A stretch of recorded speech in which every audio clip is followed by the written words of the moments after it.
pleasure to invite you to address today's gathering.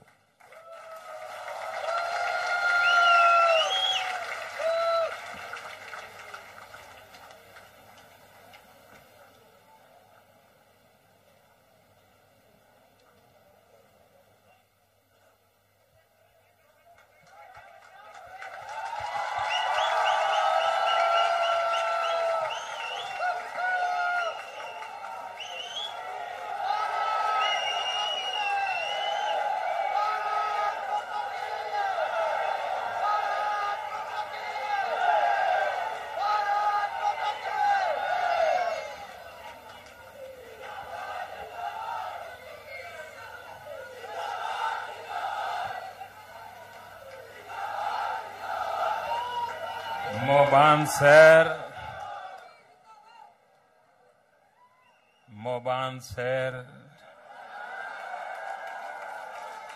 Ban Frère Mauricien,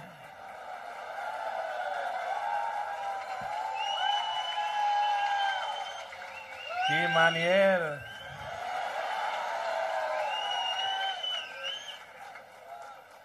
Mo extra conto qui moi ici avec Jot.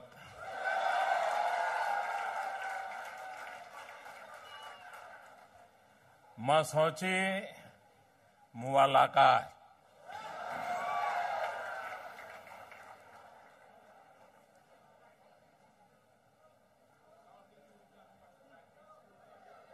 इतनी बारिश और आज working day, उसके बावजूद भी ये नजारा मैं आपके प्यार के लिए मैं आपका सदा सर्वदा ऋणी रहूंगा।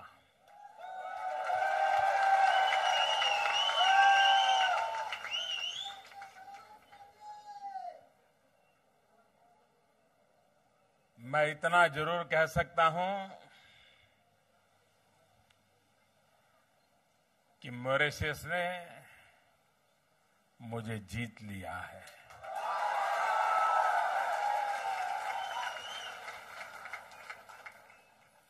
अपना बना लिया है। और जब आपने मुझे अपना बनाया है तो मेरी जिम्मेवारी भी बढ़ जाती है। और मैं आपको विश्वास दिलाता हूं,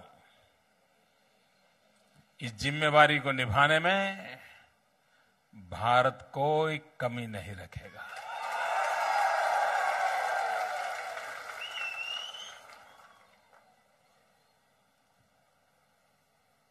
मैं मॉरिशस के सभी नागरिकों का अभिनंदन करता हूं।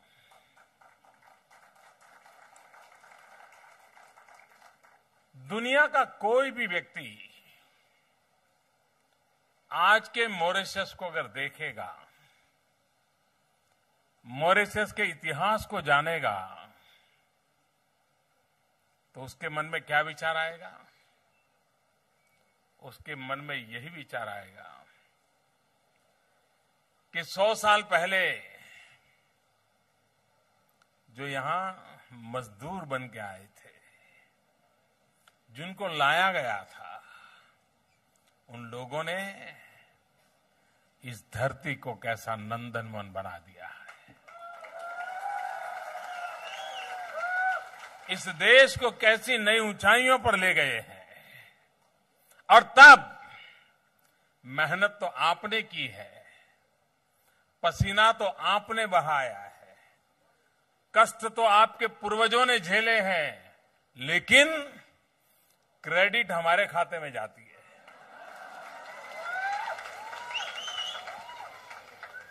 क्योंकि हर किसी को लगता है भाई ये कौन लोग हैं? वो है जो हिंदुस्तान से आए थे ना, वो है।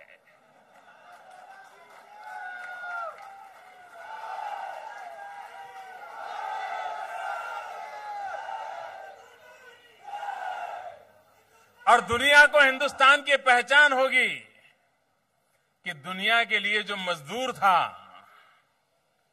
जिसे खेतों से उठा करके लाया गया था, जबरन लाया गया था, वो भी अगर जी जान से जुड़ जाता है तो अपने आप धरती पर स्वर्ग खड़ा कर देता है। ये काम आपने किया है, आपके पूर्वजों ने किया है, और इसलिए एक हिंदुस्तानी के नाते गर्व महसूस करता हूं और आपको नमन करता हूं, आपका अभिनंदन करता हूं, आपके पूर्वजों को प्रणाम करता हूं।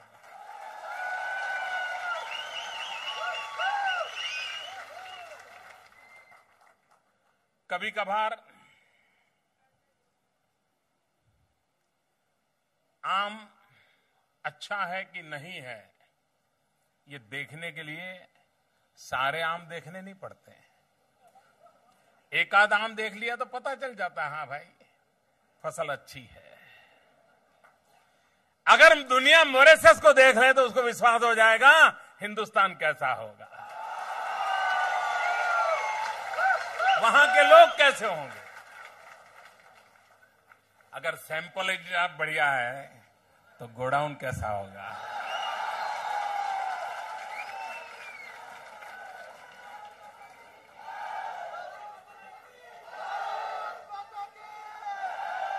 और इसलिए विश्व के सामने आज भारत गर्व के साथ कह सकता है कि हम उस महान विरासत की परंपरा से पले हुए लोग हैं जो एक ही मंत्र लेकर के चले हैं। जब दुनिया में भारत सोने की चिड़िया कहलाता था, जब दुनिया में सी संस्कृत समाज के रूप में भारत की पहचान थी, उस समय भी उस धरती के लोगों ने कभी दुनिया पर कब्जा करने की कोशिश नहीं की थी। दूसरे का छीनना ये उसके खून में नहीं था।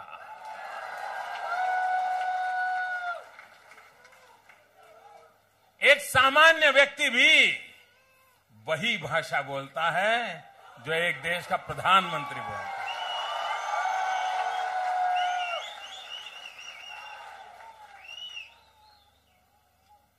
इतनी विचारों की साम्यता, सहजता ऐसे नहीं आती, किताबों से नहीं आती है, ये हमारे रक्त में भरा पड़ा है, हमारे संस्कारों में भरा पड़ा है।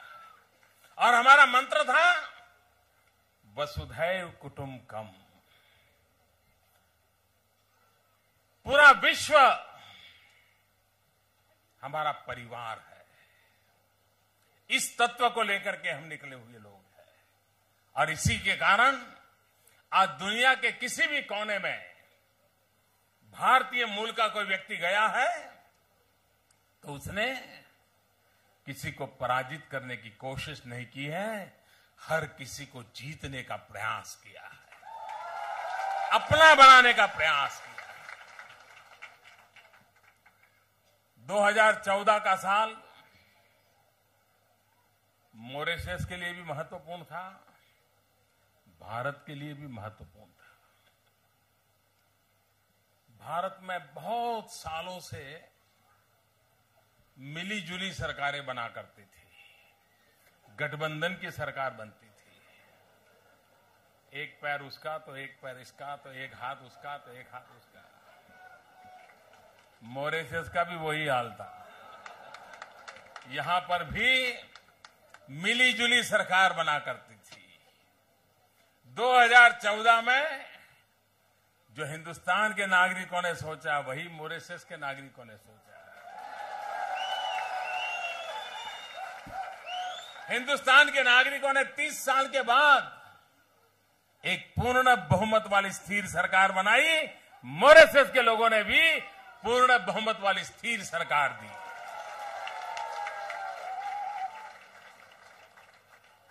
और इसका मूल कारण यह है कि आज की जो पीढ़ी है वो पीढ़ी बदलाव चाहती है। आज जो पीढ़ी है वह विकास चाहती है। आज जो पीढ़ी है वो अवसर चाहती है, उपकार नहीं। वो किसी के कृपा का मोहताज नहीं है। वो कहता है मेरे भुजा में दम है, मुझे मौका दीजिए, मैं पत्थर पर लकीर ऐसी बनाऊंगा जो दुनिया की जिंदगी बदलने के काम आ सकती है। आज का युवा मक्खन पर लकीर बनाने का शौकीन नहीं है, वो पत्थर पर लकीर बनाना चाहता है। उसकी सोच बदली है, उसके विचार बदले हैं और उसके मन में जो आशा आकांक्षा जगी है। सरकारों का दायित्व बनता है उन नौजवानों की आशा आकांक्षाओं की पूर्ति के लिए राष्ट्र को विकास की नई ऊंचाइयों पर ले जाए। और मैं आज जब आपके बीच में आया हूं, मेरी सरकार को ज्यादा समय तो नहीं हुआ है, लेकिन मैं इतना विश्वास से कह रहा हूं कि जिस भारत के तरफ कोई देखने को तैयार नहीं था और देखते भी थे तो आंख दिखाने के लिए देखते थे, पहली बार आज दुनिया भारत को आंख नहीं दिखा दे रही है, भारत से आंख मिलाने की कोशिश कर रही है।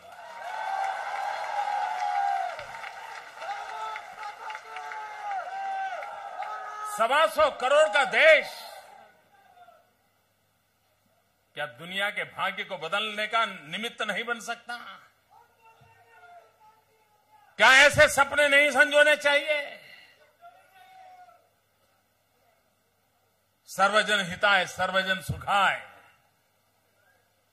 जगत हिताय च, जिस मंत्र को लेकर के हमारे पूर्वजों ने हमें पाला पोषा है, क्या समय की मांग नहीं है कि हम अपने पुरुषार्थ से, अपने पराक्रम से, अपनी कल्पनाशीलता से जगत को वो चीजें दें जिसके लिए जगत सदियों से तरसता रहा है? और मैं विश्वास दिलाता हूं ये ताकत उस धरती में है,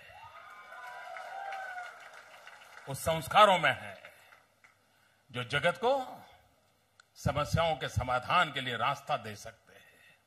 आज पूरा विश्व और विशेष करके छोटे छोटे टापुओं पर बसे हुए देश इस बात से चिंतित है कि 50 साल 100 साल के बाद उनका क्या होगा। क्लाइमेट चेंज के कारण कहीं ये धरती समंदर में समा तो नहीं जाएगी? सदियों से पूर्वजों ने परिश्रम करके जिसे नंदनवन बनाया, कहीं वो सपने डूब तो नहीं जाएंगे? सपने चकनाचूर हो नहीं जाएंगे क्या?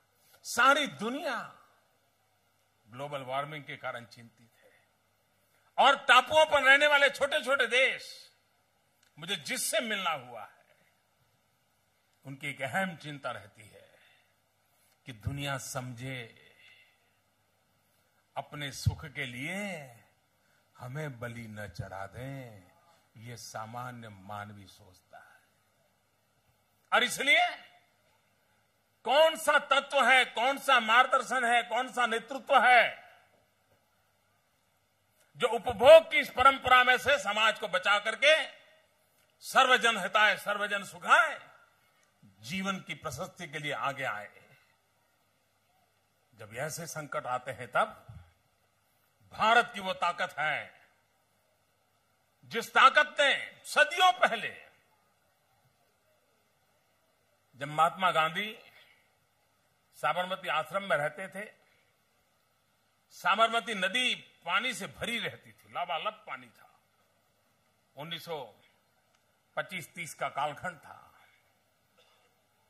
लेकिन उसके बावजूद भी अगर कोई महात्मा गांधी को पानी देता था और जरूरत से ज्यादा देता था तो गांधी जी नाराज होकर के कहते, भाई पानी बर्बाद मत करो, जितना जरूरत का है उतना ही दीजिए, अगर उसको आधे गिलास की जरूरत है तो पूरा गिलास भर करके मत दीजिए। नदी भरी पड़ी थी, पानी सामने था, लेकिन सोच स्वयं के सुख की नहीं थी, सोच आने वाली पीढ़ियों के सुख की थी। और इसलिए गांधी हमें प्रशस्त करते थे कि हम उतना ही उपयोग करें जितना हमारी जरूरत है।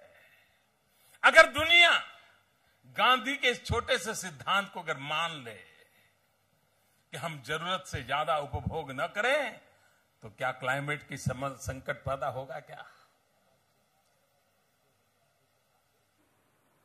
बर्फ पिघलेगी? क्या समंदर उबलेगे? क्या और मॉरिशस जैसे देश के सामने जीने मरने का संकट पैदा होगा? क्या नहीं होगा। ये छोटा सा बात, हम उस परंपरा के लोग हैं जिस परंपरा में प्रकृति से प्रेम करना सिखाया गया है। हम ही तो लोग हैं जिन्हें पृथ्वी ये माता है, ये बचपन से सिखाया जाता है। शायद दुनिया में कोई ऐसी परंपरा नहीं होगी जो पृथ्वी ये माता है ये संकल्प कराती हो। और इतना ही नहीं, बालक छोटी आयु में भी जब बिस्तर से नीचे पैर रखता है तो मां कहती है कि देखो बेटे, जब बिस्तर से जमीन पर पैर रखते हो तो पहले ये धरती मां को प्रणाम करो, उसकी क्षमा मांगो, ताकि तुम उसके सीने पे अपना पैर रख रहे हो। ये संस्कार थे, यही तो संस्कार हैं जो धरती माता की रक्षा के लिए प्रेरणा देते थे। और धरती माता की रक्षा का मतलब है ये प्रकृति, ये पर्यावरण, ये नदियां, ये जंगल, इसी की रक्षा का संदेश देते। अगर ये बच जाता है तो क्लाइमेट का संकट पैदा नहीं होता है। हम ही तो लोग हैं जो नदी को मां कहते हैं। हमारे लिए जितना जीवन में मां का मूल्य है, उतना ही हमारे यहां नदी का मूल्य है। अगर जिस पल हम ये भूल गए कि नदी ये मां है, और जब से हमारे दिमाग में घर कर गया कि आखिर नदी ही तो H2O है और क्या है, जब नदी को हमने H2O मान लिया, पानी H2O, नदी के प्रति मां का भाव मर जाता है तो नदी की रखवाली करने की जिम्मेवारी भी खत्म हो जाती है। ये संस्कार हमें मिले हैं और उन्हीं संस्कारों के तहत हम प्रकृति की रक्षा के साथ जुड़े हुए। हमारे पूर्वजों ने हमें कहा है, मनुष्य को प्रकृति का दोहन करना चाहिए। कभी आपने बछड़े को उतना ही दूध पीते हुए देखा होगा जितना कि बिछड़े को जरूरत होगी। कभी मां को काटने का, गाय को काटने का प्रयास कोई नहीं करता है। और इसलिए प्रकृति का भी दोहन होना चाहिए, प्रकृति का शोषण नहीं होना चाहिए। मिल्किंग ऑफ नेचर हमारे यहां कहा गया है, exploitation of the nature is a crime. अगर ये विचार और ये आदर्शों को लेकर के हम चलते हैं तो हम मानव जिस संकट को जूझ रहा है उस संकट से बचाने का रास्ता दे सकते हैं। हम वो लोग हैं जिन्होंने पूरे ब्रह्मांड को एक परिवार के रूप में माना है। आप देखिए, छोटी छोटी चीजें होती हैं लेकिन जीवन को कैसे बनाती है। पूरे ब्रह्मांड को परिवार मानना ये किताबों से नहीं, परिवार के संस्कारों से समझाया गया है। बच्चा छोटा होता है ना तो मां उसको खुले मैदान में ले जाकर के कहती है कि देखो बेटे, ये जो चांद दिखता है ना, ये चांदा है ना तेरा मामा है। कहता है कि नहीं कहते? आपको भी कहा था कि नहीं कहा था? क्या दुनिया में कभी सुना है जो कहता है सूरज तेरा दादा है, चांदा तेरा मामा है, यानी पूरा ब्रह्मांड तेरा परिवार है। ये संस्कार जिस धरती से मिलते हैं वहां प्रकृति के साथ कभी संघर्ष नहीं हो सकता है, प्रकृति के साथ समन्वय होता है। और इसलिए आज विश्व जिस संकट को झेल रहा है,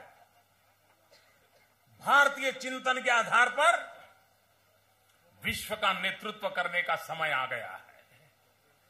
क्लाइमेट बचाने के लिए दुनिया हमें न सिखाए, हमारे पास मॉरिशस कहेगा ज्यादा मानेगी।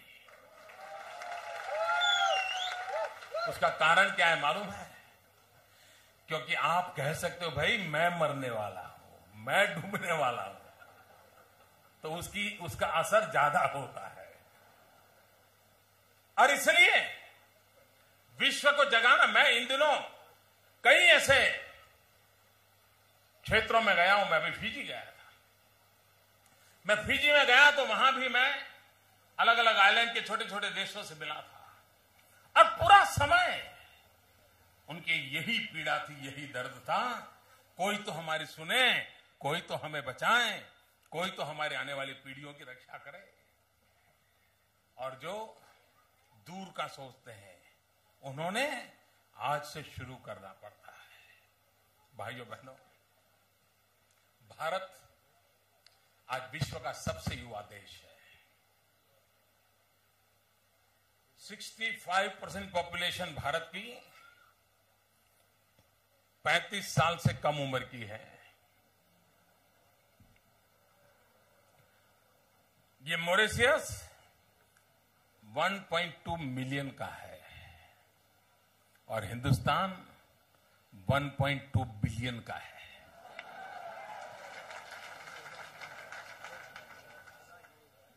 और उसमें 65% जनसंख्या 35 साल से कम है। पूरे विश्व में युवा शक्ति एक अनिवार्यता बनने वाला है। दुनिया को वर्कफोर्स की जरूरत पड़ने वाली है। कितना ही ज्ञान हो, कितना ही रुपये हो, कितने ही डॉलर हो, पाउंड हो, संपत्ति के भंडार हो, लेकिन अगर युवा पीढ़ी के भुजाओं का बल नहीं मिलता है तो गाड़ी वहीं अटक जाती है। और इसलिए दुनिया को यूथफुल मैन पावर की आवश्यकता रहने वाली है, ह्यूमन रिसोर्स की आवश्यकता रहने वाली है। भारत आज उस दिशा में आगे बढ़ना चाहता है कि आने वाले दिनों में विश्व को जो इस मानव शक्ति की आवश्यकता है, हम भारत में ऐसी मानव शक्ति तैयार करें जो जगत में जहां जिसकी जरूरत हो उसका पूरा करने के लिए हमारे पास वो काबिलियत हो, वो हुनर हो, वो सामर्थ्य हो। और इसलिए स्किल डेवलपमेंट एक मिशन बोर्ड में हमने आरंभ किया है। दुनिया की आवश्यकताओं का मैपिंग करके किस देश को आने वाले 20 साल के बाद कैसे लोग चाहिए, ऐसे लोगों को तैयार करने का काम आज से शुरू करेंगे।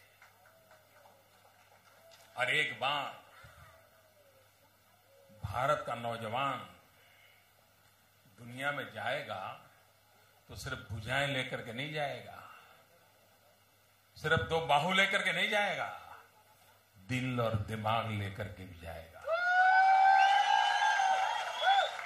और वो दिल दिमाग जो वसुधैव कुटुंबकम की बात करता है, जगत को जोड़ने की बात करता है।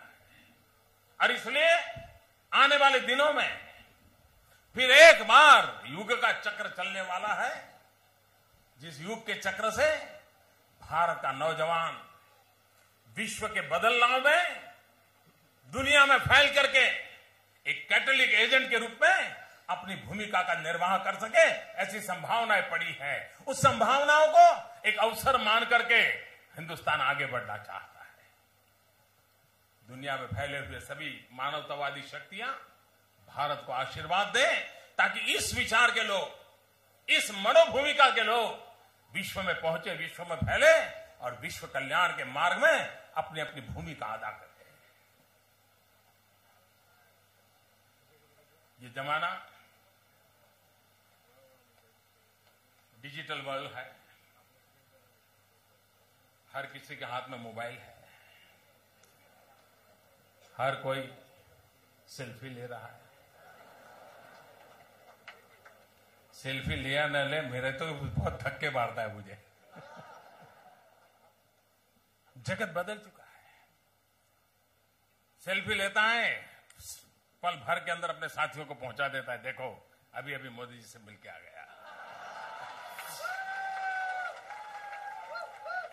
दुनिया तेज गति से बदल रही है। भारत अपने आप को उस दिशा में सज्ज कर रहा है और हिंदुस्तान के नौजवान जो आईटी के माध्यम से जगत को एक अलग पहचान दी है हिंदुस्तान की। वरना एक समय था, हिंदुस्तान की पहचान क्या थी? मुझे बराबर याद है, मैं एक बार ताइवान गया था, बहुत साल पहले की बात है। ताइवान सरकार के निमंत्रण पे गया था। तब तो मैं कुछ था नहीं, मुख्यमंत्री वगैरह कुछ नहीं था, ऐसे ही जैसे एक बार यहां मॉरिशस आया था। कुछ लोग हैं जो मुझे पुराने मिल गए आज। तो 5-7 दिन का मेरा टूर था, तो एक उनका कंप्यूटर इंजीनियर था, वो मेरा इंटरप्रेटर था, वहां की सरकार ने लगाया था। तो 5-7 दिन मैं सब देख रहा था, सुन रहा था, पूछ रहा था। तो उसके मन में क्यूरियोसिटी हुई। तो उसने आखिरी एक दिन बाकी था, उसने मुझे पूछा, मैंने कहा, बोले आप बुरा ना माने तो एक सवाल पूछना चाहता हूं। मैंने कहा क्या? बोले आपको बुरा नहीं लगेगा ना? मैं कहा यार पूछ लो भाई, लगेगा तो लगेगा, लेकिन तू पूछ लो, तेरे मन में रहेगा तो मुझे बुरा लगेगा। फिर नहीं कर, वो बेचारा भागता रहा। मैंने फिर आग्रह किया, मैंने कहा बैठो मुझे बताओ क्या है। तो उसने मुझे पूछा कि साहब मैं जानना चाहता हूं, क्या हिंदुस्तान आज भी सांप सपेरों का देश है क्या? जादू टोना वालों का देश है क्या? काला जादू चलता है क्या हिंदुस्तान में? बड़ा बेचारा डरते डरते मुझे पूछ रहा था। मैंने कहा नहीं यार, अब वो जमाना चला गया, अब हम लोगों में वो दम नहीं है। हम अब सांप से नहीं खेल सकते। अब तो हमारा डिवोल्यूशन इतना हो गया कि हम माउस से खेलते हैं।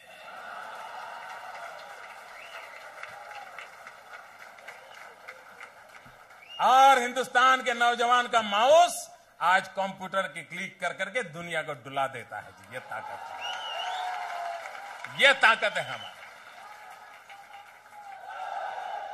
हमारे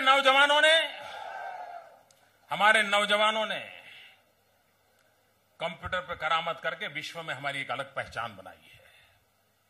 विश्व को भारत की तरफ देखने का नजरिया बदलना पड़ा है। उस सामर्थ्य के भरोसे हिंदुस्तान को भी हम आगे बढ़ाना चाहते। एक जमाना था जब मार्क्स की थियरी आती थी तो कहते थे हैव्स एंड हैव नॉट, उसकी थियरी चलती थी। वो कितनी कामगार हुई, उस विचार का क्या हुआ, वो सारी दुनिया जानती है। मैं उसकी गहराई में नहीं जाना चाहता, लेकिन मैं एक बात कहना चाहता हूं। आज दुनिया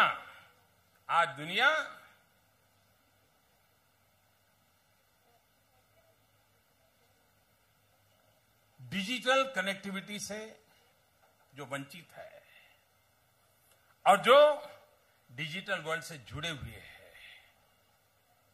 ये खाई अगर ज्यादा पड़ गई तो विकास के अंदर बहुत बड़ी रुकावट पैदा होने वाली है। इसलिए डिजिटल एक्सेस गरीब से गरीब व्यक्ति तक होना आने वाले दिनों में विकास के लिए अनिवार्य होने वाला है। हर किसी के हाथ में मोबाइल फोन है, हर किसी को दुनिया के साथ जुड़ने का उत्सव। मुझे याद है, मैं जब गुजरात में मुख्यमंत्री था तो एक आदिवासी जंगल में एक तहसील है, वहां मेरा जाना नहीं हुआ था। बहुत पिछड़ा हुआ इलाका था, इंटीरियर में था, लेकिन मेरा मन करता था यहां ऐसा नहीं होना चाहिए कि मैं मुख्यमंत्री रहूं और ये एक इलाका छूट जाए। तो मैंने हमारे अधिकारियों से कहा कि भाई मुझे वहां जाना है, जरा मेरा कार्यक्रम बनाइए। खैर बड़ी मुश्किल से कार्यक्रम बना। अब वहां तो कोई ऐसा बड़ा प्रोजेक्ट भी नहीं था, क्या करें, कोई ऐसा मैदान भी नहीं था जहां जनसभा करें। तो एक चिलिंग सेंटर बना था, दूध देने के लिए। जो दूध बेचने वाले लोग होते हैं वो चिलिंग सेंटर में दूध देते हैं, वहां चिलिंग प्लांट में चिलिंग होता है, फिर बाद में बड़ा व्हीकल आता है तो डेयरी में ले जाता है। छोटा सा प्रोजेक्ट था, 25 लाख रुपए का। लेकिन मेरा मन कर गया कि भले छोटा हो लेकिन मुझे एक बार जाना है। तो मैं गया और उसे 3 किलोमीटर दूर एक आम सभा के लिए मैदान रखा गया था, स्कूल का मैदान था, वहां सभा रखी थी। लेकिन जब मैं वहां गया चिलिंग सेंटर पे तो 20-25 महिलाएं जो दूध देने वाली थी वो वहां थी। तो मैंने जब उद्घाटन किया, ये आदिवासी महिलाएं थी, पिछड़ा इलाका था, वे सभी मोबाइल से मेरी फोटो ले रही थी। अब मेरे लिए बड़ा अचरज था। तो मैं कार्यक्रम के बाद उनके पास गया और मैंने उनसे पूछा कि मेरी फोटो लेके क्या करोगे। उन्होंने जो जवाब दिया, वो जवाब मुझे आज भी प्रेरणा देता है। उन्होंने कहा नहीं, ये तो हम जाकर के डाउनलोड करवा देंगे। यानी वो पढ़े लिखे लोग नहीं थे, वो आदिवासी थे, दूध बेच करके अपना रोजी रोटी कमाते थे, लेकिन वहां की महिलाएं हाथ से मोबाइल से फोटो निकाल रही है और मुझे समझा रही हैं कि हम डाउनलोड करा देंगे। तब से मैंने देखा कि टेक्नोलॉजी किस प्रकार से मानव जात के जीवन का हिस्सा बनती चली जा रही है। अगर हमने विकास की डिजाइन बनानी है तो इस टेक्नोलॉजी का महात्म्य समझना होगा। और भारत डिजिटल इंडिया का सपना देख करके चल रहा है। कभी हिंदुस्तान की पहचान ये बन जाती थी, कोई भी यहां के किसी को कहो भाई भारत, छोड़ो यार भ्रष्टाचार है, चलो यार रिश्वत का मामला है, ऐसा सुनते हैं ना। अब सही करना है। अभी अभी आपने सुना होगा, ये अखबार में बहुत कम आया है, वैसे बहुत सी अच्छी चीजें होती हैं जो अखबार टीवी में बहुत कम आती है एक आध कोने में कहीं आ जाती है। भारत में कोयले को लेकर के भ्रष्टाचार की बड़ी चर्चा हुई थी। सीएजी ने कहा था 1,76,000 करोड़ का करप्शन की बात कही थी। हमारी सरकार आई और सुप्रीम कोर्ट ने उन 204 जो खदानें थी उसको रद्द कर दिया। कोयला निकालना ही पाबंदी लग गई। अब बिजली के कारखाने क्या चलेंगे। हमारे लिए बहुत जरूरी था कि इस काम को आगे बढ़ाएं। हमने एक के बाद एक निर्णय किए, 3 महीने के अंदर उसका ऑक्शन करना शुरू कर दिया और 204 कॉल ब्लॉक्स, खदाने, जो ऐसे ही कागज पे चिट्ठी लिख करके दे रही है, ये मगन भाई को दे देना है, मोहनलाल को दे देना है, रज्जू भैया को देना, ऐसे ही दे दिया था, जो सुप्रीम कोर्ट ने रद्द किया था। हमने उसका ऑक्शन किया। अब तक सिर्फ 20 का ऑक्शन हुआ है। 204 में से 20 का ऑक्शन हुआ है और 20 के ऑक्शन में 2 लाख करोड़ से ज्यादा रकम आई है। करप्शन जा सकता है कि नहीं जा सकता है? करप्शन जा सकता है नहीं जा सकता है? अगर हम नीतियों के आधार पर देश चलाएं, पारदर्शिता के साथ चलाएं, तो हम भ्रष्टाचार से कोई भी व्यवस्था को बाहर निकाल सकते हैं और भ्रष्टाचार मुक्त व्यवस्थाओं को विकसित कर सकते हैं। हिंदुस्तान ने बेड़ा उठाया है, हम उस दिशा में आगे बढ़ रहे हैं।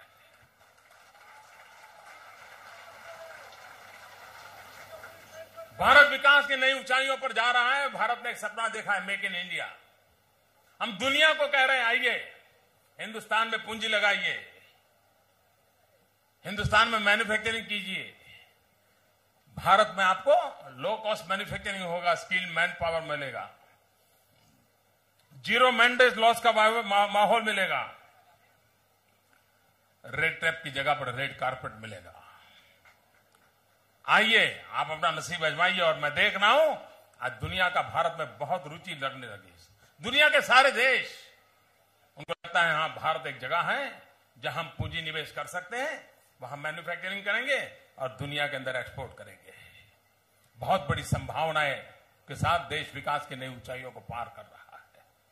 मुझे विश्वास है कि आप जो सपने देख रहे हो, कहीं पर भी बैठे होंगे, लेकिन आप आज कहीं पर भी क्यों न हो, लेकिन कौन बेटा है जो मां को दुखी देखना चाहता है।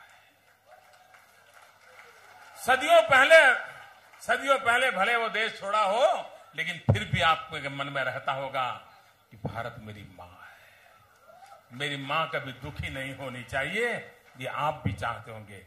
जो आप चाहते हो, आप यहां आगे बढ़िए, प्रगति कीजिए, और आपने जो भारत मां की जिम्मेवारी हमें दी है, हम उसको पूरी तरह निभाएंगे, ताकि कभी आपको ये चिंता न रहे कि आपकी भारत मां का हाल क्या है। ये मैं विश्वास दिलाने आया हूं, ये मैं विश्वास दिलाने आया हूं। मैं कल से यहां आया हूं। जो स्वागत सम्मान हुआ है, जो प्यार दिया है, इसके लिए मैं मॉरिशस का बहुत आभारी हूं। यहां की सरकार का आभारी हूं, प्रधानमंत्री जी का आभारी हूं, आप सबका बहुत आभारी हूं। और आपने जो स्वागत किया, सम्मान किया, इसके लिए मैं फिर एक बार धन्यवाद करता हूं। और आज 12 मार्च आपका नेशनल डे, इंडिपेंडेंस डे, और 12 मार्च 1930 महात्मा गांधी साबरमती आश्रम से चले थे दांडी की यात्रा करने के लिए। और वो दांडी यात्रा कोई कल्पना नहीं कर सकता था कि नमक सत्याग्रह पूरे दुनिया के अंदर एक नई क्रांति ला सकता है।